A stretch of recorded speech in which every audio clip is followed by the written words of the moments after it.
Part B, this one is a graphing calculator required section. Number 76. The figure shows a swimming pool filled with water. Pump is used to remove water from the pool until pool is empty. When pump is running, the rate of the volume of the water in the pool decreases in constant. So here, this one decrease is constant. So rate is constant. During the first 2 hours, the pump slowed down than usual due to broken pieces, and then the pump stops working. Okay, so you can see kind of the volume stay there because it stopped working. The broken piece replaced. The pump works as its usual rate until the pool is completely emptied of water. The entire process emptying the pool takes 6 hours total. And which of the following graphs could depict this situation where time in hours is the independent variable and the volume of the water in gallons is a dependent variable. Okay, so independent, we know that that's x value, dependent, that's y value.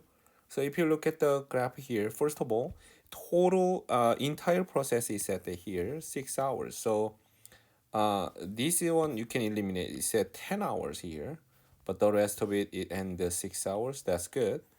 Now, and then also there's a break time because they need to replace the broken piece. That's also good, all of them. But what he said is in the beginning here, rate is constant, but in the first 2 hours, the pump was slower than usual, right? And then after they replace it, it'll be faster. So, what does it mean? Slower. Slower means the slope itself is less steeper. So, you can eliminate this one. Why? It looks like this slope here, this slope is about the same, but should be slower. So now we have only B and D. So this one, yeah, this is slower than this. So those are all good. Then what's the difference between there? Here it's a first 2 hours was slow, but here it looks like first 4 hours, right? But this one is makes sense of on the first 2 hours it was slower than this, right? So answer should be B, right? Based on all the description. Number 77. In a certain simulation, the population of bacteria colony can be modeled using geometric sequence. So geometric is y equals a times r to the n minus 1, right? And then where the first day of the simulation is day 1, the population day 4, 4,000 bacteria. The population of day 8, 49,000 bacteria. And then what was the population of the colony? Day 6. Okay, so you can set up equation. 2 point they gave you is a 4,400. The other point, day 8, and 49,000. Now, when you plug in those 2 points, you can have a system of equations. So 4,000 equals A times R, which we don't know yet. And then N is that's 4, so which is third. All right, and the next point, if you use this one, 49,000. And then 8 times R to the 8 minus 1, which is a 7. Now, this one, how are you going to solve this system of equation? So why don't we divide it, right? This way. So second equation divided by first equation, that gives you, so let's cancel out the, those are 3 zeros. So 49 over 4, that should be 8 cancel out, right? And then R to the 7 over R to the third, which is R to the 7 minus 3 is a 4. So, and then you are allowed to use a calculator. So R equals 49 over 4 to the 1/4 power. Okay, so you type in the calculator, this one, then you will get, I already put in the calculator ahead of time. That's around 1.87. Now, how are you going to get A? You can just choose the first one. So 4,000 equals A times, R was 1.87, we already found, to the third power. So A is 4,000 divided by 1.87 to the third power. Now you plug in the calculator, then you got around 611. So my geometric sequence y equals A is a 611, and then R was 1.87 to the n minus 1. And then final question is here, on day 6, what is the population of the bacterial colony, right? So you substitute 611 times 1.87 to the 6 minus 1 is the fifth power. Okay? So this one simply you put in the calculator, then you will get around 13987, and that's approximately 14,000. Okay? That's the closest one in answer choices. Okay. 78. The rate of people entering subway car on a particular day is modeled by the function r of t like that. Is measured people per hour. That's the unit. So that's a rate. And t is measured in hours since the subway began service for the day. And based on the model, what value of t does the rate of people entering subway car change from increasing to decreasing? So what t value, where, when the rate of change, right? Not rate of change. The rate of the people entering the subway is change from increasing to decreasing. So what you need to do is graph this one using decimals or your graphing calculator, right? So then you'll get this kind of graph. So once you graph it, you get something like this, right? So we know that at this point is we call relative maximum, or you can say local maximum. So it's changing from increasing to decreasing. Okay, so this one, when you find it in the calculator, that local maximum, so it happens when t equals 5.505, right? So that's the time the rate is increasing to decreasing. So answer D. Now, this is a very common problem in AP Pre-Cal. I heard from a lot of high school teachers. They email me. I'm the author of the also AP Pre-Cal calculus book in Amazon. On Amazon, you can buy also my book. I publish there. And then what they saying is they never noticed this type of problem, but this is one of the type they're gonna put on the test. So I want to be familiar. So this is semi-log plot, right? It's basically, if you know the concept, you can choose the answer like quickly, right? But I will explain in detail.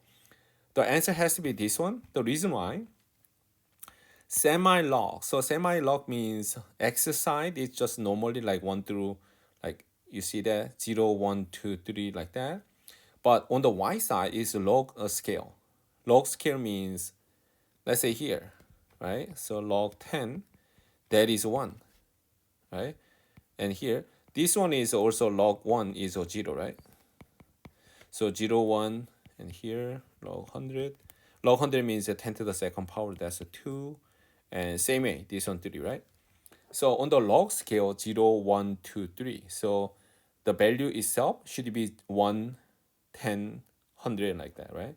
So that's the only semi-log scale. So out of like everything, you can see maybe this one is kind of similar, but it log scale, semi-log scale should be only represent like C. But let's see. But I'm gonna get into that equation anyway. So in your graphing calculator, when you type this value here, and then look for exponential regression. Okay, so once you make a table and in the pull down menu, so click on exponential regression, and then it will give you y equals like a value is a 17.9991, and your b value, right? Exponential means a times b to the x. And b value is 1.666, 1 to the x power. Okay. This one just use a graphing calculator to find out the exponential regression. But how do you know it's exponential? Because you know that the y value is not continuously increasing, it's just exponentially increasing. That's why you need to choose exponential regression. So and then after that you take ln both side or log both side basically. So then log y equals log 17.9991, and this is a multiplication. So when you take log the whole thing, right, you split by addition. So log 1.6661 to the power of x. But this x you can take in the front. So sorry, I don't have much space here. Log y equals what is a log 1.66611? If you use a calculator, that's around like 0.2217. 0.2217x. It's like mx plus b format, right? And plus log 17.9991. If you put in the calculator, that's about like 1.255. Okay, I want to also put those value in your calculator and to see you get the same value. Now, next step. So since this one is like line, right? So this exponential graph, when you put in the semi-log scale, then you're gonna get like linear. That's the whole concept here. So this is a linear. Okay, so you start from 1.255. So you see that around here, log 10, as I told you here, that's 1. So 1.255 is start from like that. And then once you put like when x equals 1, 2, 3, then you will get those values, right? So this is a log scale here, log y here. And then based on your x value, you will get that graph. Okay? Right. Number 80. At a coastal city, the height of tide in feet is modeled by the function h defined by h of t is like that for the 12 hours. Based on the model, which of the following is true? Okay. So this one, we know that cosine pi over 6t, sine and cosine, their maximum is 1, minimum is -1. Okay. But if you multiply 6.3, so maximum value when cosine is 1, right? So then 6.3 plus 7.5, so that's I call max here. Then when you add up 6.3 plus 7.5, that's around 13.8 feet. Okay.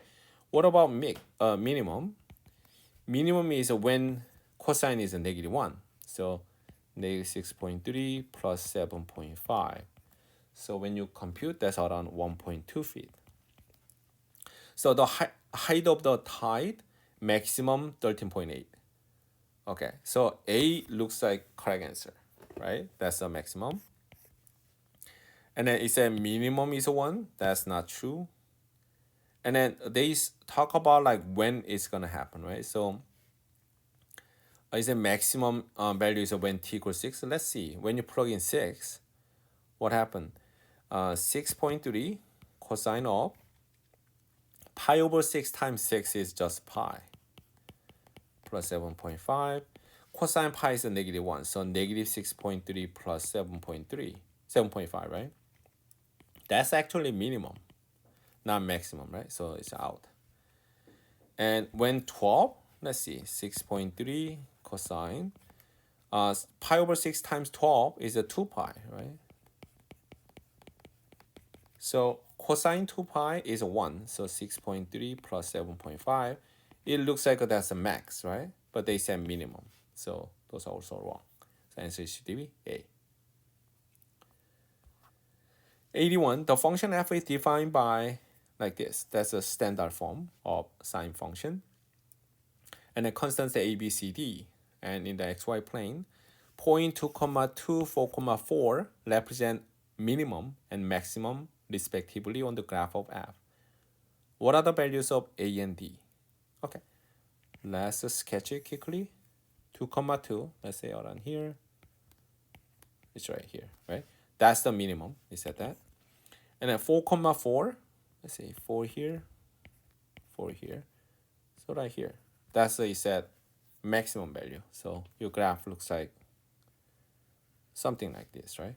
And then it goes, that's also 0. So something like, keep going like that, right? Okay. So this one tell you a lot of information. So your amplitude, which is A, amplitude is max minus minimum over 2. So in here, max is a 4, minimum is a 2, right? So then 4 minus 2 over 2, which is 1. So A has to be 1. So eliminate C and D. Now, this D stands for center line. Center line is right here, right in the middle. So we know that center line y equals 3. So it should be not 2. So A is answer then. Okay, so you can choose answer A. Now the function S is given by like that, okay? That's a logistic equation. K is a constant, and then S of 4 is 300,000, and what is the value of S of 12? So why don't you plug this one to find out K value first, right? So 300,000 equals 500,000 over 1 plus 0.4 e to the, make sure you substitute 4 into t value, so 4k. So you are allowed to use a calculator. You can use a decimals or your graphing calculator.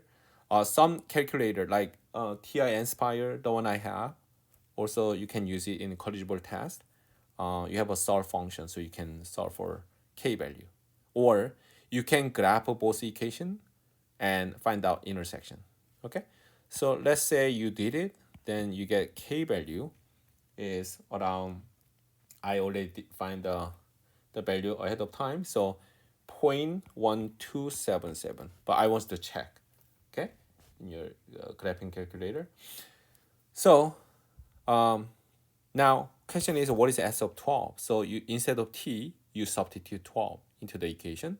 I already found the k value, and t is a 12, so you can find out S of 12.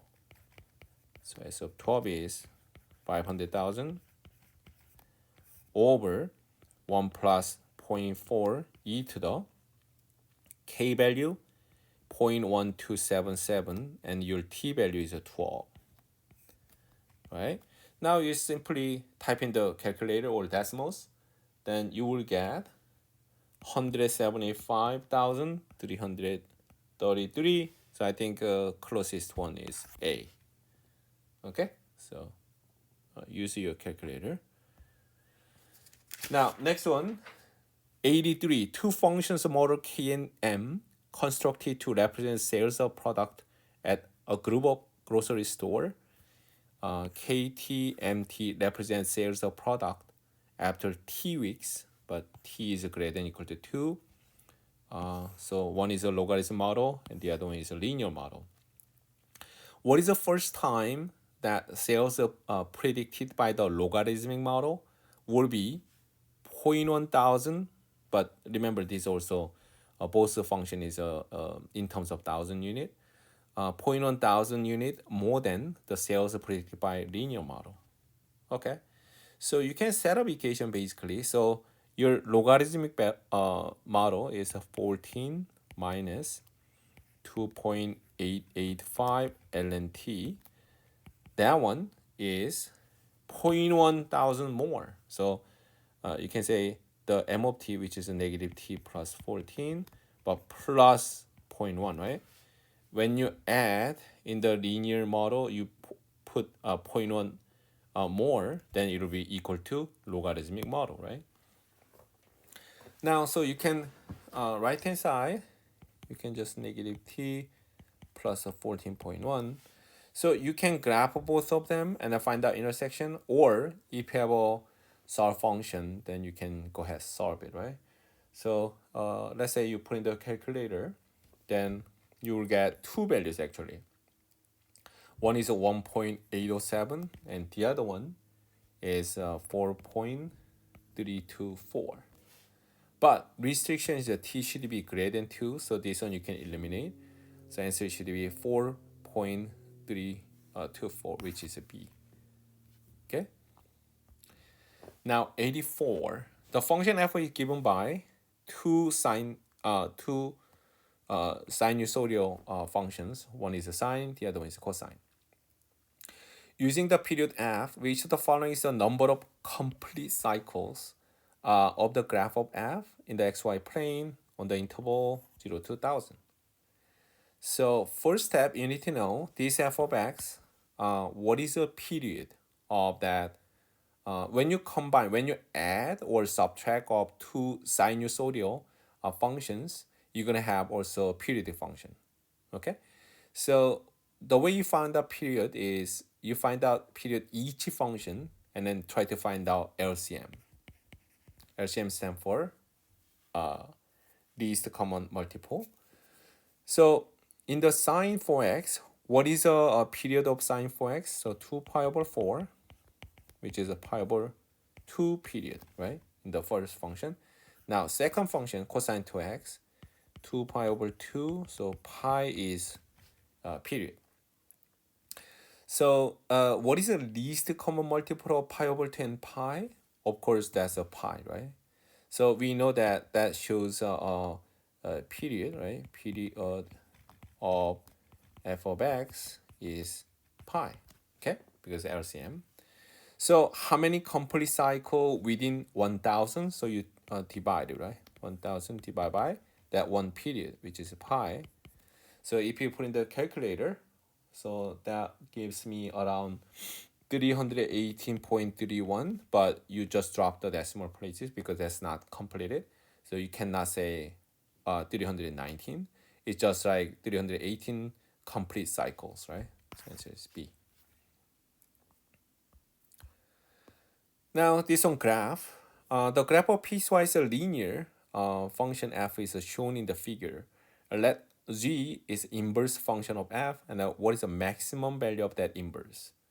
Okay, let's graph it here. So first step, you graph y equals x. So let's say this one, if you keep through, yeah, this is a y equals x graph. So what is the inverse function f?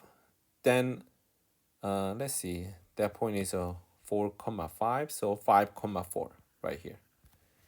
And this one is, what is that? 5, 7, so a switch, then 7, 5 right here, right?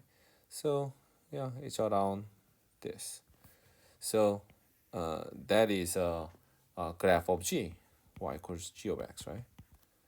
So, okay, so what is the question? What is the maximum value? Maximum value is y value. So 5 should be maximum of that inverse function, right? So answer is C. Okay, so how you gonna find out is each point you switch x and y, then you can find out easily, right? So like example here, the coordinate was a 5, 7. So when you switch x and y, 7, 5, which is located here. And after that, they ask you maximum value, so it should be that one, but y value, okay? Now, next one, the function f of x is sine function like that. The function g is 0.5, so vertical translation 0.5 unit up, right? Up by 0.5. And now what are the zeros of g, okay? So you can set up g of x. F of x was a sine 2.25x plus 0.2 and plus 0.5, right? Because you add the 0.5, vertical translation. And now what is the zeros between 0 and pi? So this one also you graph it here. And in that domain, you can find out where it hit the x-axis, right? Because of zeros. So then you can find that out. So when you graph it, so this one value, you're going to have two values actually. 1.540 and the other one is 2.471. So answer is a C. Okay. The last one. the large wheel radius at 2 feet, okay, I see that the radius 2 feet here, is rotated at a constant rate. The figure provides a representation of the wheel in xy plane with the direction of rotation is indicated. So it's a counterclockwise like here. And t equals 0, the wheel begins to rotate and point P at the start position at the figure. So right here, when t equals 0. So let me mark it. When t equals 0, that's the starting point. Now, at the t equals 20 minutes and 120 rotation of wheel have been completed. So that shows, well, up to here, I mean, basically up to here, you can tell what is a period, right? So period is how long it will take to complete one rotation. So total time 20 minutes, and then within 20 minutes, it finishes 120, right? So that give you how long it will take to finish just one rotation, right? So then it's a 1/6, okay? 1/6 minute. So it will take 1/6 minute to complete one rotation. Okay, and then P is we know that the same position at t equals 0. A sinusoidal function is used model y coordinate of the position of P as a function of t in minutes, and which of the following function is appropriate model for this situation. So out of this, if you look at that, okay, in the beginning, so center line should be that's a y equals 0, right? In the beginning is a 0. So that's why you don't have like plus like something. So it's or you don't have it. Amplitude, you don't need to worry about it. It's all 2. That makes sense. So from the center line, it go up 2, go down 2. And then, okay, so 1/6 was a period. 1/6, that's a 2 pi over b, right? Period for sine is a 2 pi over b. B is this value in front of t. So when you cross multiply, B is a 12 pi, right? So you're going to have like sine 12 pi t like this. That's only D, so we can choose and answer that one. And then amplitude is 2. Yeah, that should be it, right? So let's see, it makes sense. When you plug it like 0, your height is a 0, right? Yeah, that makes sense. And then when the period is so let's say like in 20 minutes, right? So I mean 20 minutes is also you should end up with the same 0 anyway, right? So anyway, this is a correct answer. So you need to find out b value, and then for the sign, then you can choose answer. Okay.